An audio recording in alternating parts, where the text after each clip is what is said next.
for Monday, January the 7th. And this evening, we are very pleased to have one of the creators and co-founders of the Worth Account, Mr. John Washenko. He is going to be giving the presentation this evening, and he is going to be taking you through the concept of the Worth Account program and shed some light on where and how all of this comes together. I have had the absolute pleasure of working with John Washenko and his partner, Skylar Whitman, going on now about 18 years, which is just absolutely unbelievable to me that they've put up with me that long.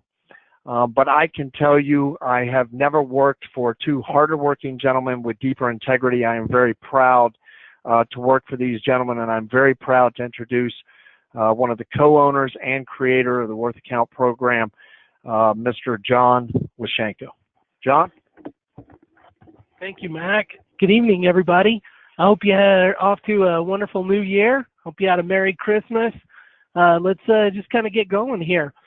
First off, so basically what we've got is, a presentation that, like Mac said, we've been doing this for years. We did it before we developed the program, the Worth Account. And what I want to do is just kind of open your eyes up to why it's important to have the Worth Account and what it can do for you, what's in it for you, what's it going to do. Some of these things you may have seen, some of you may not. A lot of this is new and changed, so hopefully we can kind of get you excited about what the Worth Account can do for you, not only what it can do for you, but what it can do for some of your potential clients as well. So we're going to talk about, first off, mortgage acceleration and payoff, mortgage payoff, then strategic debt payoff, wealth accumulation, and we're going to go into an actual presentation of the Worth Account building wealth and show you how that works live today. And then coaching and education that comes along with the purchase of a Worth Account. So first off, we're just going to do a quick review on a mortgage. You probably have seen this, but we're going to do that real quick. $200,000 mortgage, 6% interest, payments $1199.10. The first month we've got $199.10 to principal, $1,000 to interest. 83% of your payment the first month goes to interest. The second month, principal payment $200.10. The interest payment went down by $1.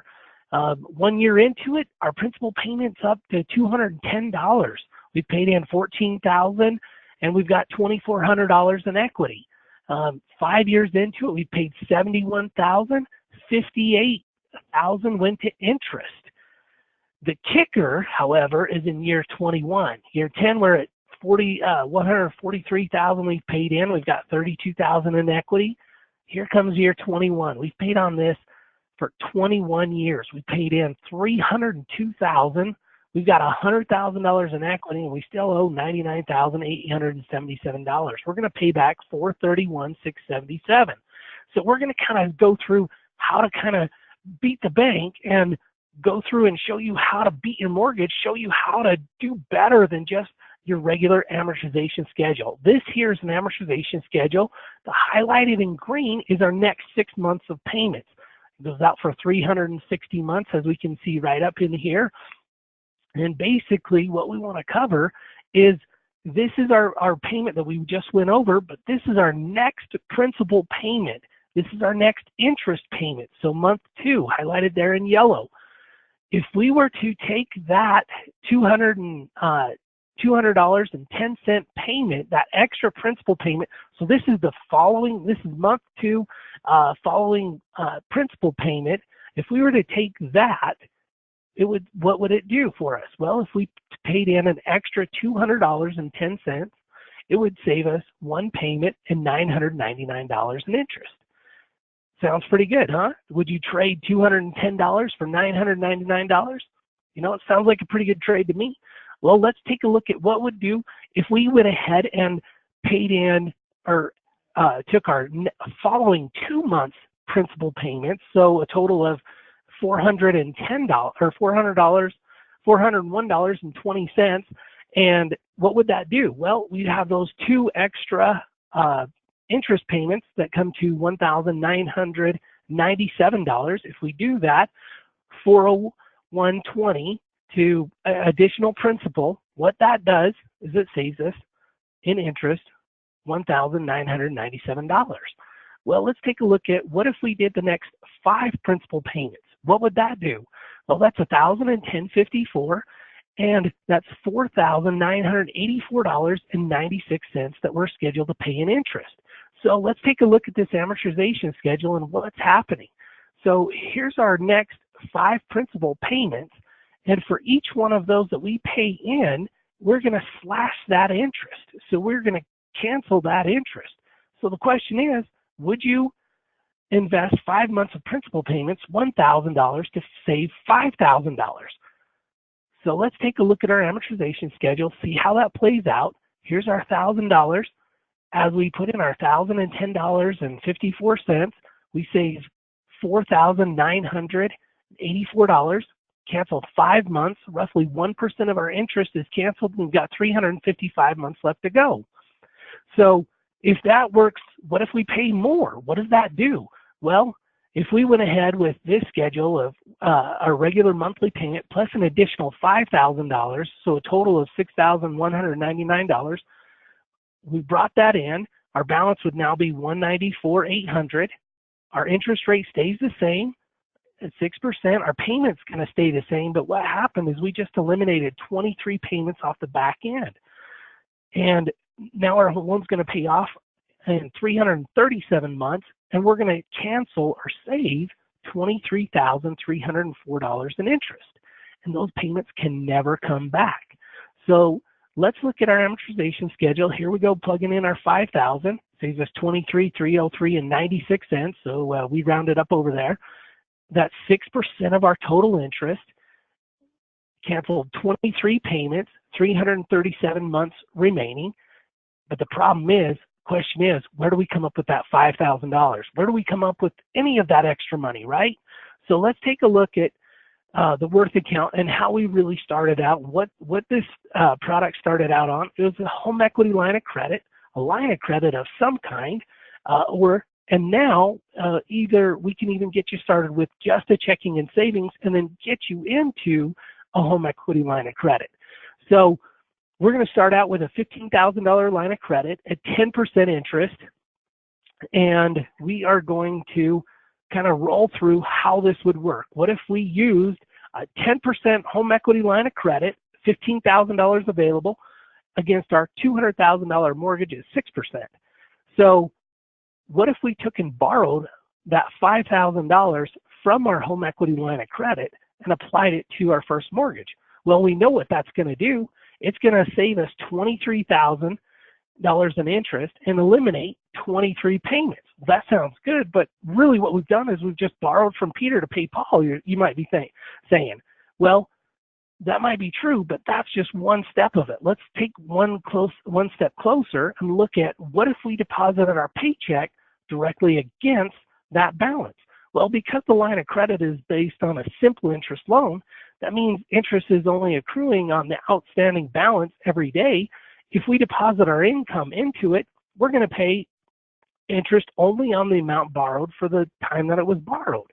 So let's take a look, and we're going to kind of run through a scenario with you on how to not only pay off your mortgage, pay off debt, but build wealth as well. So here's John and Rebecca Jones. We're going to start out with them. They've got about $2,800 in monthly living expenses. That's gas, groceries, utilities. We've got our mortgage of $1,199.10. That brings our total monthly living expenses to $4,000. So here's our income is $5,000. That leaves us with $1,000 discretionary income after the mortgage payment is paid, gas, groceries, and utilities are paid. Now, I know that seems like a lot. Most of our customers only have a few $100s left over at the end of each month. But for this example, we're going to go through it with you like this to make things a little bit easier to understand. So here we are starting out in month 1. Our line of credit balance starts out at 0. We need to pay our mortgage payment. It's $1,199.10. So, and our total expenses are $4,000. Pull out cash to go out and buy gas, groceries, and utilities, pay some bills and that kind of stuff. brings our balance. The program actually tells us to do a funds transfer. Now, right now, John and Rebecca, they only have their first mortgage and the line of credit that we've just taken out. So the program says our balance starts out at zero. We're pulling out $4,000 to make our mortgage payment and pay our bills and utilities. Let's do a funds transfer. This is a transfer directly from the line of credit to our first mortgage. What is that going to do for us? It brings our balance up to $10,387. We deposit our income, brings our ending balance to $53.87. We're going to pay $44.90 in interest. Okay, brings our balance up to $54.32. We're going to cancel that one funds transfer. Just saved us $29,215.98. Would you be willing to trade $44 for $29,215? Reduce their mortgage by 29 months. Now let's take a look at the amortization schedule. Here we are looking at our month 1 and our month 2, just like we were before. But instead of month 2 being $200.10, that goes away because of our principal payment, our funds transfer. Our next monthly payment to principal goes up to $232.04. That's a $31.94 jump. So not only is every monthly payment hereafter going to be more towards principal and less towards interest, but we're going to also beat it up on the front end and the back end as well. So here's our balance of $192, and our term has dropped from 359 months down to 330 months. We've just canceled $29,000 in interest and reduced our mortgage by 29 months. Those months can never come back. Now, we still owe $5,400 on our line of credit, so we're going to pull out our expenses. That's going to bring up our balance again to $9,400. We're going to deposit our income. Now, so the reason why we're doing this is because what does a checking or savings account do for us? Not really a whole lot. What is investing back into our own loans and paying back our debt, investing back into our debt? Well, it's canceling 6% interest and 10% interest. So it's helping us to build wealth at the same rate at which the bank invested in us. As we deposit our income of $5,000, our ending balance is $44.32.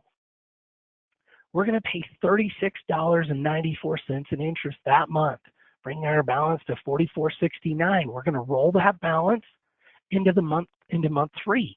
We're going to pull out our expenses. That makes our first mortgage payment, pulls out our living expense budget. John and Rebecca Jones are living on the same budget they were before. We're just taking their discretionary income and reapplying it in a different place. If you notice, we're not making a payment to the line of credit. We're just depositing our income, which counts as that, and the interest is tacked back on top of it. That's important to understand down in just a few slides down the road. We deposit our income after pulling out our expenses, brings our ending balance down to $34.69. We're going to pay $28 in interest that month. Our interest keeps dropping as our balance drops. Our ending balance after interest is $34.98. We're going to roll that $34.98 into month 4, pull out our expenses, make our mortgage payment, brings our balance up to just shy of $7,500, deposit our income. Our balance is $24.98. The program says, hey, your balance is low enough. Let's do another funds transfer. See how the program's constantly looking ahead and seeing how much potential we have, and says, hey, look, we're sticking to this schedule. Do another funds transfer. Brings our balance up to $67.30. We're going to pay $56 in interest that month. That funds transfer just canceled or saved us another $16,450 in interest and reduced our mortgage by another 17 months. I mean, it just starts to get a little bit exciting. In the last 3 months, we've been on this 3 months. We paid $129 in interest. We've canceled $45,666 and reduced our mortgage by 46 months. Now let's jump into the amortization schedule and take a look at that. We were at 328 months. Now we dropped down to 310. Our principal payment was going up by $1 per month And in month 5, our principal payment jumps to $22.33. So here we come again. Now our monthly payment, more is principal, less is interest. We're starting to get ahead and win this game. Our balance is 188, and we've got 310 months left to go. That funds transfer just canceled $16,000 and reduced our mortgage by 17 months. And now we've canceled in total $45,666 in interest and reduced our mortgage by 46 months. We're only 3 months into this, or 5 months into this, I'm sorry. Our line of credit balance is $67.86. Our expenses are $4,000. We pulled those out, makes our first mortgage payment. Everything's going like normal. Our balance is now $10,786. We deposit our income. Our ending balance is now $5,786. We're going to pay a little bit of interest, $48.22. Brings our balance up to $58.34.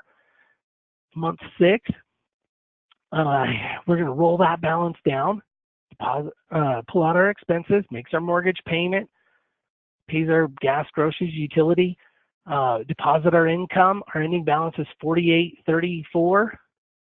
After we pay a little bit in interest, our interest on our line of credit keeps dropping every month along with our balance. We're going to roll that balance into month 7. Our expenses, pay our expenses, deposit our income. Our ending balance is $38.74. The program says, hey, look, the balance is getting low enough that what? We're going to get ready to do what? Another funds transfer. It says to transfer $3,911 to our first mortgage. Ending balance is $77.85. After interest, it goes up to $78.50. That funds transfer just canceled us another $13,000 in interest, reduced our mortgage by another 15 months. Now, I know we're making this look good on paper.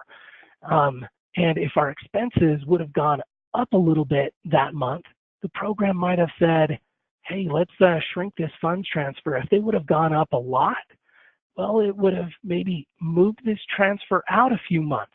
So the program's always looking at what we're telling it has actually happened before it gives us exactly what to do. Well, if our income would have gotten bigger or our paycheck would have been a little bit more, well, this funds transfer could increase. If our income would have been a little less, it could shrink. If it was a lot less, it might move out a few months and our dashboard would change and reflect. But we're going through with this and we're rolling into this 7 months and nothing's really changed. So here we have saved $13,000, another $13,000 on that $3,900 funds transfer, and we're going to pay $64.88 to save that $13,000 because we're using the bank's money, really swapping out interest and depositing and flowing our income in a different manner than a 0% checking account.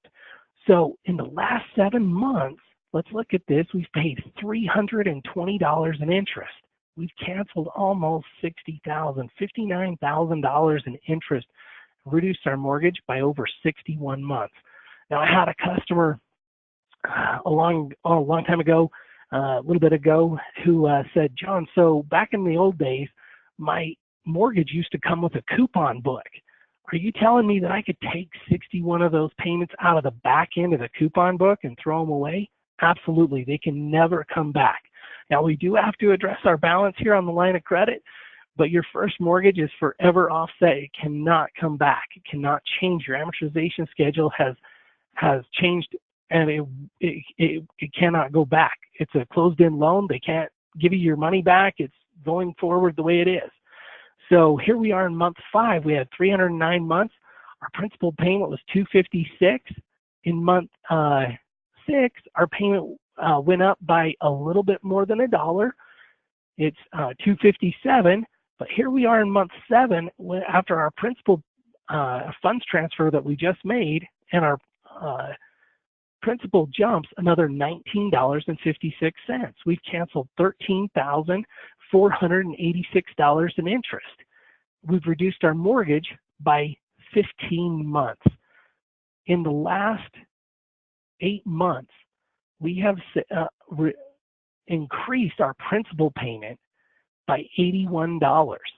And if you remember, in month 10, or in 12 months from now, on the regular amortization schedule, it was going to be $210 in principal. We're at $280.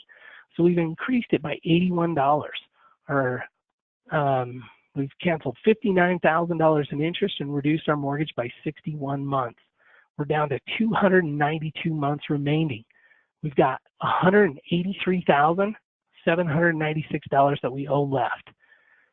Here we are 7 months into the program. We owe $183. 7 months into a regular program, just making our standard mortgage payment, we owe $198,585. In fact, it would take us 5.7 years, 68 months to get to a similar balance, and we'd still be negative $125. On a regular program, we're going to pay back over 30 years, $231,000 in interest.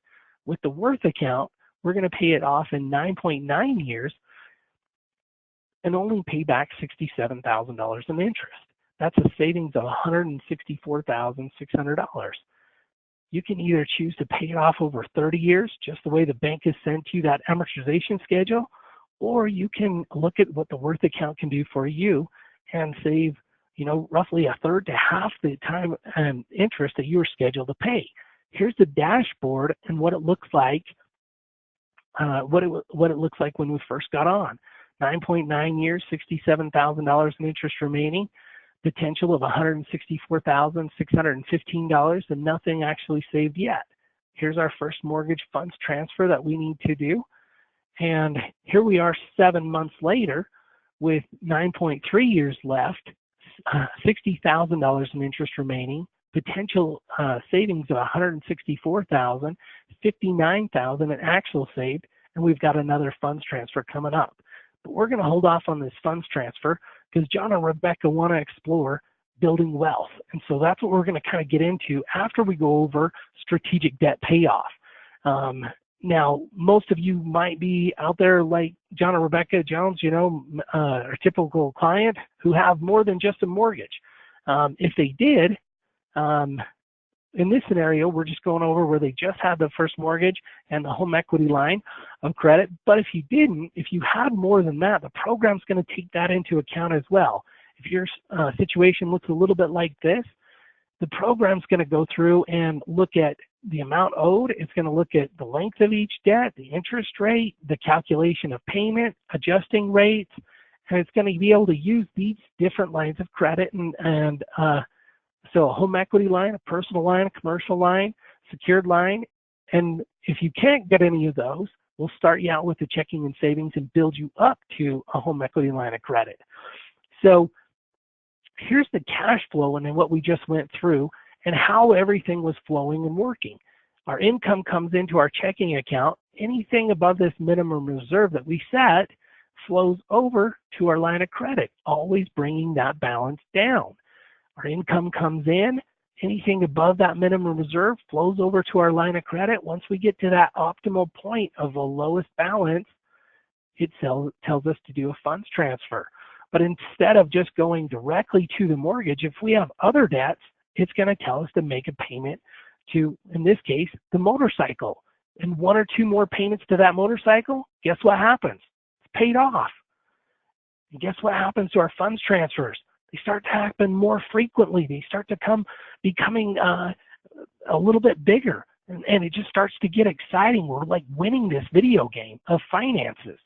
So here's how it works in a startup mode. In our checking and savings method, we set up a minimum reserve in both our checking and savings. Our income comes into our checking account. Anything above what we're not going to have to pay out in expenses flows over to our savings. Instead of paying down the balance, we're simply building up a balance. So as our income comes in, anything that's above that minimum reserve that transfers on over to our savings account. And once we hit that optimal point, bam, shoots us out and tells us where to send the funds, exactly how much to send, and which account to send it to. Well, in this case, it's going to send it to our car loan. one or two more payments to that auto loan, and guess what happens? It's paid off, right? Our funds transfers start to increase, and our funds transfers start to get a little bit bigger. It starts to get a little bit exciting. But there's another step of this, wealth accumulation. That's what I kind of want to go over with you the rest of the evening. And we're going to kind of go through this and this scenario of really how even we started out and how we came across and building this product. So there's two ways that you can build real wealth in the Worth account, and that is with rental properties and fix and flip.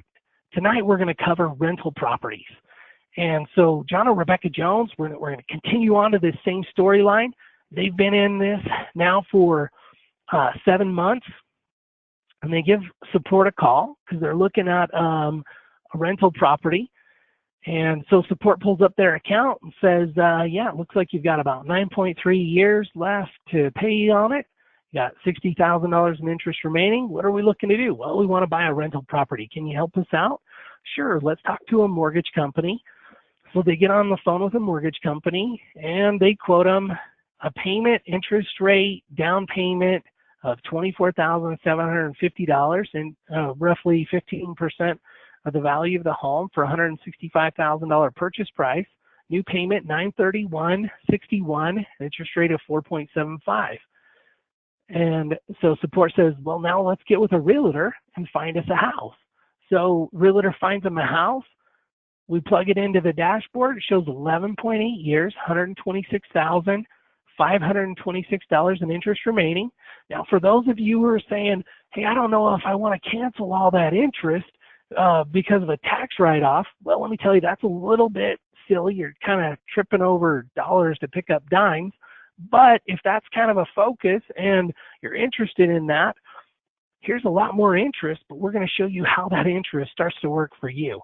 So let's take another step into this. We're at 9.3 years right now, looking at this rental property, adding this rental property. So adding this in brings us to an 11.8 year payoff. That's going to pay off this one new rental property in 2.5 years longer. So 9.3 to 11.8. That's going to bring in $1,375 in monthly rental income, and the property is going to appreciate. It's a new asset worth $165,000. John and Rebecca are like, okay, what's Social Security going to pay me, and how does this return? So our payment's $931, principal $176.45. That goes to us. Our rental income of $1,375 minus our escrows of $200 minus our interest payment, that means it's going to return us $619. This goes back to us. Paying down that balance, which the renter is doing, is us. So that's what they start to evaluate this and make their decision on. So question is, where do we get the down payment, right? So John and Rebecca, they've been doing well. They paid down their mortgage from $200,000 to $183 in 7 months. They go into the bank says, yeah, things are looking good. Your credit's great. We did 100% loan for them to start out. So anyways, we get a line of credit. They say, we're going to increase your line of credit to $45,000. So we owed $78.50 roughly. Brings it up to about roughly $32,600. We're going to pull that $24,750 and deposit it against that house for $165,000, bringing us and giving us a new rental mortgage for $140,250. Now this is where it starts to get exciting, and you'll start to see how this can start to build wealth and what it'll really do for you. So our line of credit ending balance as of month 7 was $78.50 and 82 cents. We're going to pull out our expenses, our $4,000. That makes our first mortgage payment to our primary residence, and it pays our expenses. So really nothing's changed in the last 8 months. We've just been doing things a little bit different, flowing our income a little bit different. Our ending balance is $11,850. We deposit our income of $5,000. Ending balance is $68.50. We're going to pull that down payment. So this is the transaction where we're actually working it through, where we're actually purchasing that house. Our ending balance is $31,600. Our rental income, we start the renter of that same month of $1,375, brings our balance down to $30,225 and 82 cents. We're going to pay $251 in interest, brings our balance up to $30,477 and 70 cents. Now, if you notice, we don't really make that payment. We just deposit our income, so our income's flowing into the line of credit. So that interest gets tacked on to the balance at the end of the month, but we're not really making a payment per se in addition to our income. Our income acts as the payment. The bank's looking for $250. We sent them, $63.75. They're totally happy. This month's discretionary income. Now, if you notice, our expenses are still only $4,000. Why is that? Well, when you buy a new home, the payment's not due for 60 days. So this month's discretionary income is $21.23. Our average discretionary income is $14.43. Our new rental income is $13.75, bringing our total income to $63.75. We've got a new asset of $165,000, bringing our total assets to $405,000. Now we're going to start measuring net worth, and we're up to $50,800. Let's do an overview. So here's a worth account. Our total assets $405, standard plan $240, liabilities $354,000 versus $198, $63.75 for our income versus $5,000. Total expenses $94.32 versus $4,000. Average discretionary income $14.43 versus $1,000. Remaining time to pay off 11.8 years, 29.3. $405,000 paid off in 11.8 years, $240,000 paid off in 29.3. From start, that's 12. So total time to pay off plus the 8 months. We're into this 12. We're going to pay everything off in 12.47 years versus 30 years. So our net worth $50,800 versus $41,620. We're into this 8 months. That's a difference of $9,100, $9,179. We have retirement income of $1,375 at the end of 12.47 years. That really can potentially pay us as long as we have a renter in there for life. Here's a look at our dashboard. We're starting to build wealth with confidence. We see where we're going before we get there. Things are moving along. Here we've got 11.8 years. We know we're going to pay this much in interest, but we've got the potential to save $229,000. And we've already saved $59,000, so we know this is working. Here's our first mortgage at 6%. We've got $183,000 left on that. We've got our line of credit that we just went over. Here's our assets, and here's our overall assets, $50,755. So here's our new monthly budget. Our income, our rental income, total income of $63.75. Monthly living expenses, primary mortgage payment, mortgage rental number 1, $931.61. So our total expenses are $31.61, giving us average discretionary income of $14.43. So here we are in month 9. We roll that $30,477 balance in, pay our expenses. Now our expenses didn't go up this month either. Why is that? Well, it's not due until the following month. Our balance is $34,000. We deposit our income, brings our ending balance to $28,000. Here we are stepping through a live scenario of what can happen. We're going to pay a little bit in interest, brings our balance to $28,336. Our net worth just grew to $53,200. We're going to roll that balance down, deposit our expenses here just went up to $4,931.61. We make that mortgage payment, deposit our income, pay a little bit of interest. Earning balance is $27,117. Our net worth is $54,900. We can kind of see what's happening. So what we're going to do is going to kind of skip ahead. We're going to jump ahead to month 20. So we're depositing our income, paying our bills just like normal, making the mortgage payment. What you can see happening is our interest payment dropping, our net worth growing, our balance dropping, net worth just continually increasing. Let's go ahead and jump up here. Here we are in month 20. Our balance is $14,351.81. Our net worth $72,000. We're into this 20 months. Let's take a look at our dashboard. 10.6-year payoff, $101,000 in interest remaining. We see where we're going. We've got $30,000 available on our line of credit. John or Rebecca say, hey, let's call support. Let's see if we can get another rental property going. They look at their dashboard. Let's talk to a mortgage company and get on the phone with a realtor. They don't really need to call support. This is just, we're just moving forward in this. Says, okay, well, if we bought another $165,000 house, be $24,750 down payment, another 15%, your payment would be $931.61 at 5%. And your payoff would go from 10.6 to 12 years. So here we are, our dashboard, 20 months. After 20 months, rental income from the realtor says, hey, this can rent out for easily for $14.25 a month, versus our rental income on number one. The houses are similar. John says, hey, well, what if we went ahead and increased our rental income on the first property? Well, if we did that, it would take us from 12 years to 11.8, 170,000 to 167. John says, let's go ahead and do that. So here we are looking at this property, trying to make the decision. It's going to pay it off in 1.2 years sooner. Would be debt free from the start in 13 and a half years, and versus 10.6 to 11.8.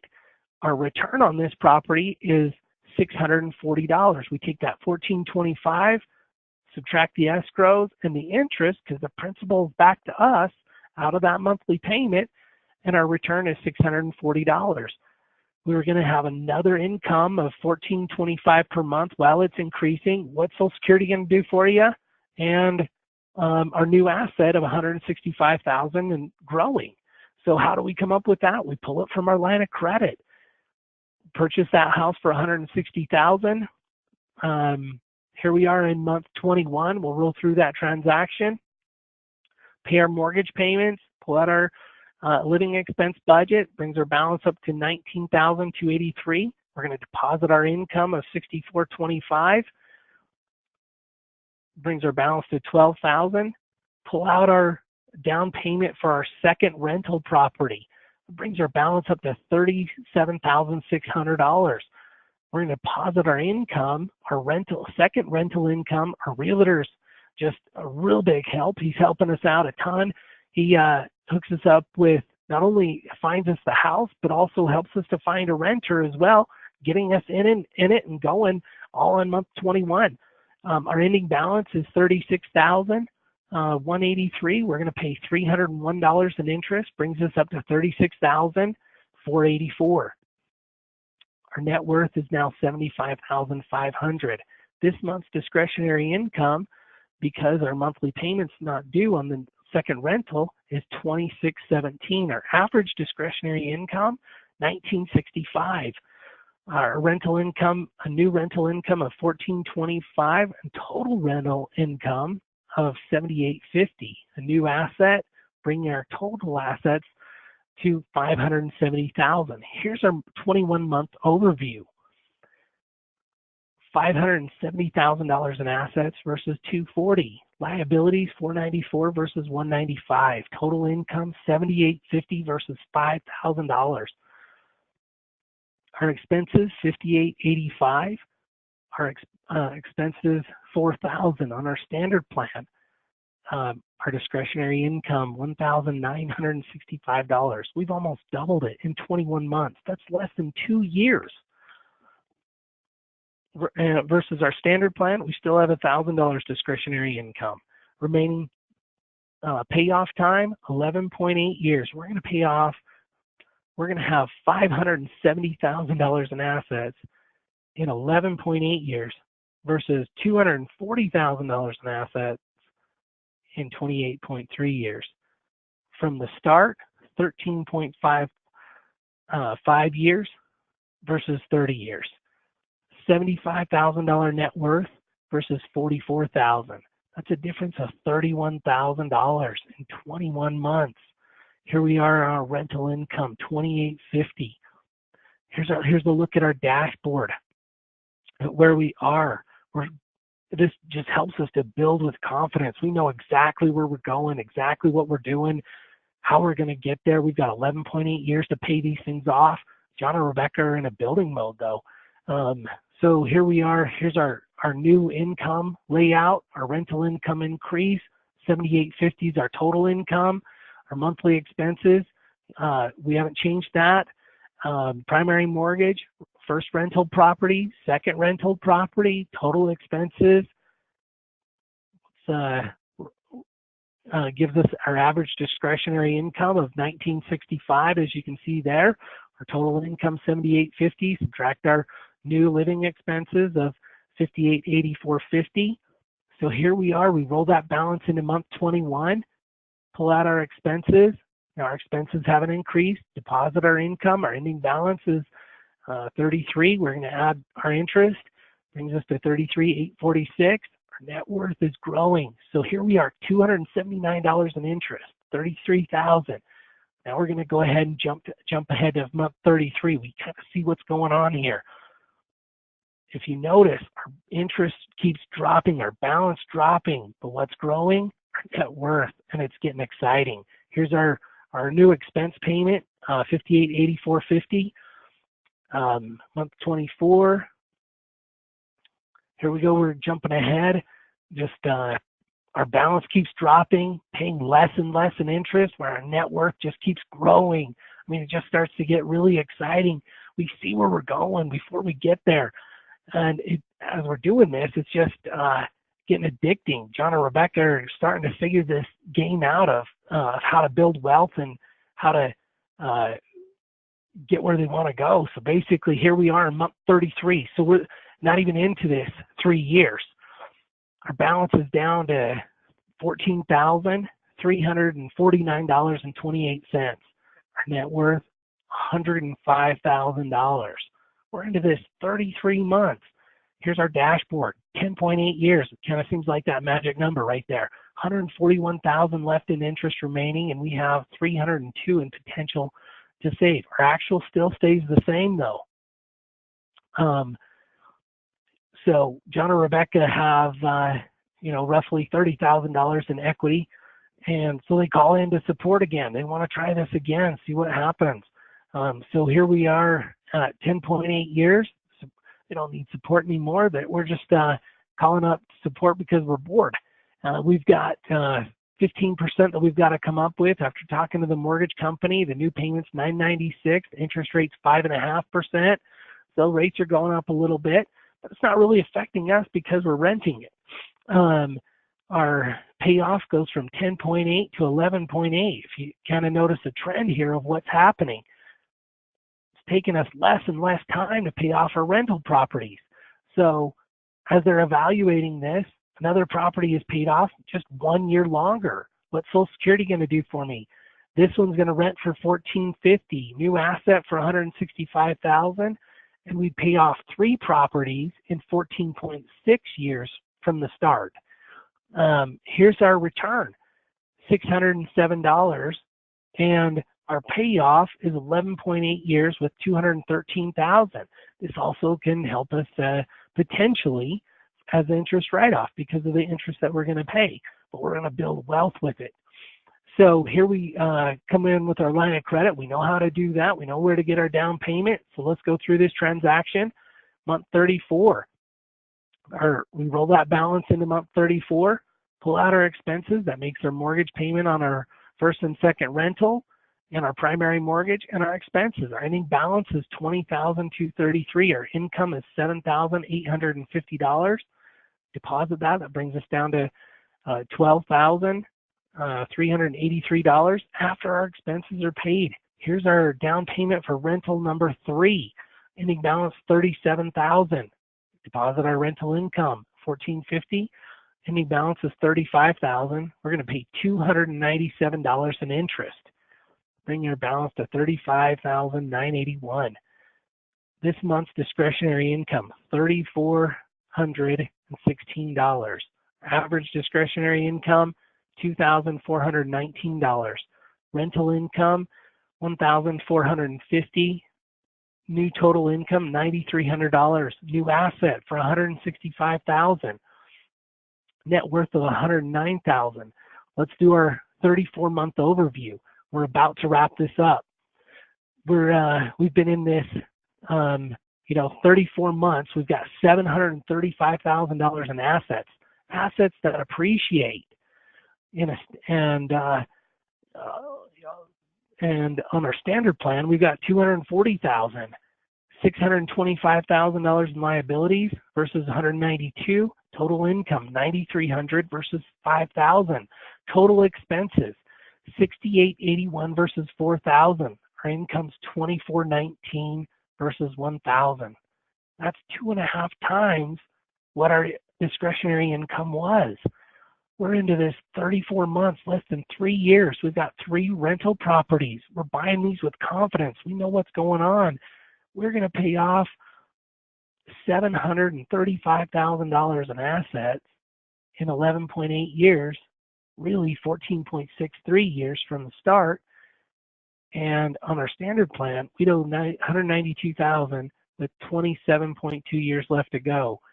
14.6 for 735 or 240 versus 30 years left to go. Our net worth $109,300 versus $47,359. That's a difference of $61,000, 34 months into it.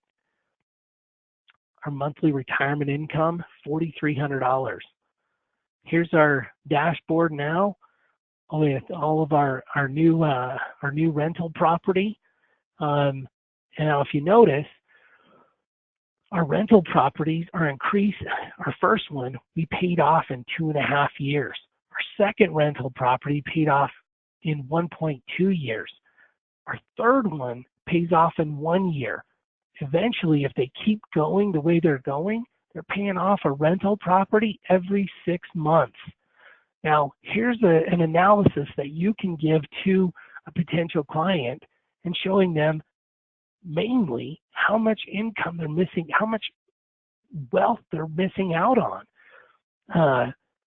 Here we are in 27.5 years. They've got another $1.1 million that they can build up after they've already paid off $735,000. So here's a prediction. If John or Rebecca Jones keep going the way they're going on the program, $735,000 they have in assets right now. $240,000 on a standard plan.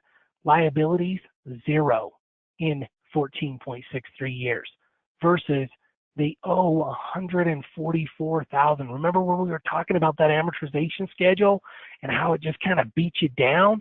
Doesn't that look a little bit depressing? $144,000 versus 0, $735,000 in assets versus $240,000. Our total income $9,300, $5,000. Expenses $2,800.90. Now maybe they start to increase that or whatever, but they have it to increase. Their expenses on the other side, $4,000 still. Our average discretionary income, $6,499.10. Discretionary income, $1,000. Time to pay off, remaining time to pay off, paid in full in 14.63 years. Standard plan, still 15.3 years left to go. We remember that amortization schedule. We're going to pay off 1.5 times in 21 years. So they've got 15.3 years left to go. Net worth, $735,000 versus $95,000. Here's a shocker, $639,000 difference. Every day that goes by that you're not sharing the worth account, your customers, our friends, our clients, our neighbors, they're losing the game. They're losing their net worth. They're losing because they just keep spending. They're going to have, uh, a bunch of junk that they're going to give to the DI versus, or, to the thrift store versus having wealth to build and then really being able to help people, starting to fill their dreams. We're at 14.3 years and $735,000 in assets, but as we just saw, we've got another 1.1 million that we can build, and that's not even if we were using real estate. That was just if we're just putting it into a 1% savings account, which we highly discourage. And they're starting to set themselves up for retirement, $4,300 in income that they're just sitting back and earning. So what is the next step? Schedule your analysis. It's free. It's easy. It's worth it. See how much. Aren't you curious to see how much you're missing out on and what the Worth account can do for you? Get with the person that referred you to this. Schedule your free analysis. Gather your most recent credit and debt information, or simply fill out an analysis questionnaire. So that's pretty much the end of our presentation. I want to thank you for joining us on the call tonight. Please leave us any feedback and comments that you have. Thank you, and God bless. Have a wonderful